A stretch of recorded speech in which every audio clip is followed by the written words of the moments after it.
Good morning. Muli nandito tayo at meron akong nakita na gusto kong ibalita sa inyo. Okay? Para sa akin ito po ay good news kasi yung alaga natin ayun nasulya pa natin na meron na silang itlog. Ayan, no? Meron silang itlog, puntahan natin, no? Ayan, puntahan natin, ha? Yun. Yan, no? Meron silang itlog. Yun, mayroon na silang isang itlog. Yan. At sana, no? I hope na yan ay maging successful, no? At hangad natin, no, na maging successful yung kanilang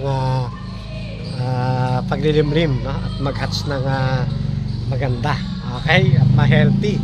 Okay? So, pansamantala, no? Ganyan lang muna at miss pa po sa inyong lahat mga kalapatids.